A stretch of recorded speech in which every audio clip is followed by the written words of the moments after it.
This is presented by HBS Connect, Japanese freight forwarder in Japan. Hello, this is Eno. In this mid-October 2025 logistics update, we'll look at three key topics: the impact of U.S. tariff policy on the Panama Canal, the growing attention on the Arctic Sea route amid global warming, and the expansion of Vietnam's air cargo market driven by tech exports. Let's get started. Panama Canal. No transit restrictions in 2026? First, let's begin with the Panama Canal, the lifeline of global logistics. The Panama Canal Authority announced that the daily number of vessel transits for next year will be set at 33. While full capacity is 36 ships per day, operations will still fall short of that level. Behind this situation lies U.S. tariff policy. Many companies accelerated imports this year in anticipation of higher tariffs, and demand is expected to stabilize next year as a result. The canal administrator described this situation as today's bread, tomorrow's hunger, highlighting how short-term import surges are leading to slower demand in the future. Among all transiting vessels, container ships are particularly important. From January to August 2025, they accounted for 24% of total transits but generated 45% of the canal's total revenue. The canal contributes about 20 to 25% of Panama's national income, meaning that a drop in transit numbers directly affects the country's finances. The restrictions also reflect the continuing impact of water shortages. Until 2022, 36 ships were passing through the canal each day. However, during the severe drought of 2023, that number fell to as few as 25. Although conditions have improved, full recovery has not yet been achieved. To secure water resources, the Canal Authority is moving forward with the Rio Indio Lake project. The plan involves damming a river to create a reservoir, with construction expected to begin in 2027 and take 4 years to complete. The challenges facing the Panama Canal extend beyond water shortages. Trade policy, tariffs, and other political and economic factors also greatly influence canal traffic. To cope with these ongoing structural issues beyond 2026, the logistics industry needs to take a comprehensive approach, addressing not only vessel operations, but also policy, infrastructure, and water management. The Arctic Sea Route, a new trend in global logistics? Next, let's turn to the Arctic Sea Route, which is gaining attention as global warming accelerates the melting of sea ice. As the Arctic ice recedes, new shipping lanes are opening in areas that were once nearly impossible to navigate. The Arctic Sea Route connects Asia and Europe along Russia's northern coast. Traditionally, it was navigable only for a short summer period, but with less ice, the number of navigable days is increasing.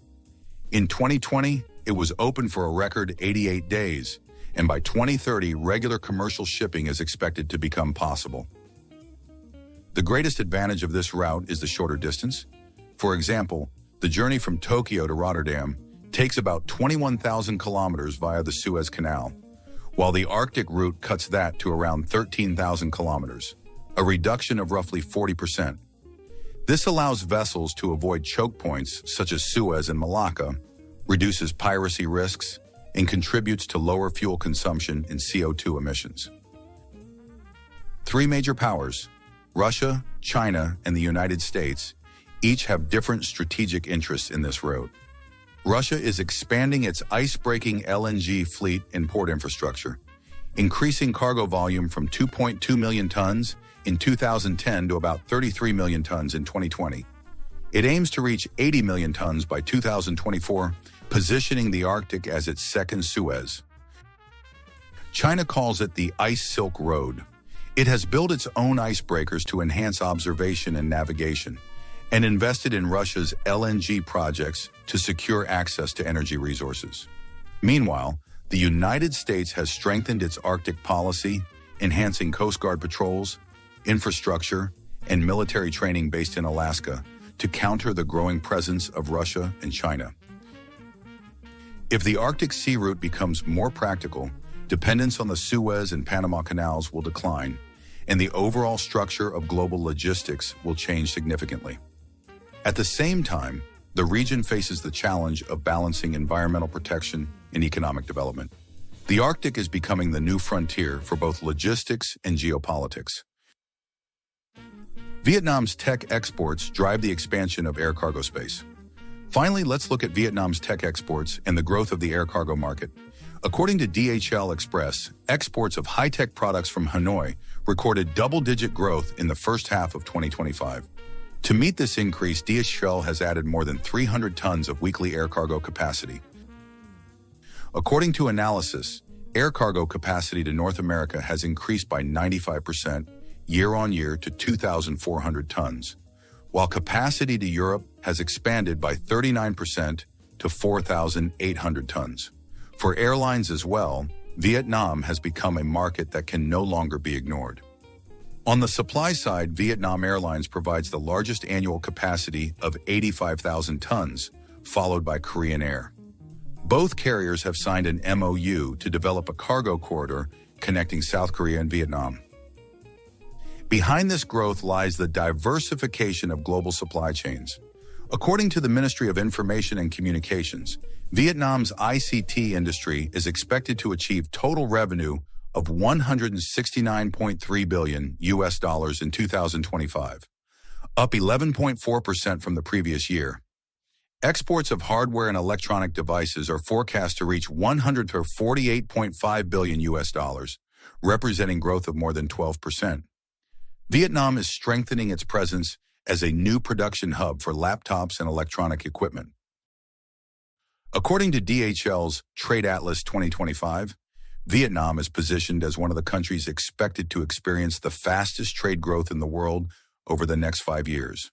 It is expected to play an increasingly important role in the air cargo market as a strategic hub within Southeast Asia. How did you find today's report? Each of these developments represents an important change affecting the entire global logistics network. As climate change, policy shifts, and industrial transformation progress simultaneously, companies and logistics professionals must adopt new perspectives and strategies. The wave of change has already begun. How you respond will determine your competitiveness in the years ahead. That's all for today. Thank you very much for watching. In this channel, I explain about international logistics knowledge for your better understanding.